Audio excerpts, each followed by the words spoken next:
Hi, it's HardReset and today I'll show you how to fix fast charging not working on DOOGEE Blade 20 Max.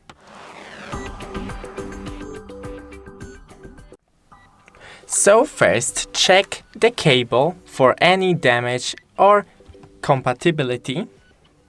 Then, test your phone with another charger and outlet. You can also flip it right here, and on the bottom there is a charging port that you can clean with a non-metallic tools. So like Q-tips, wooden sticks, compressed air, something like that. We can go into the settings, type in update, system updates, and right here check for updates. If you have any, then download it. And that's it.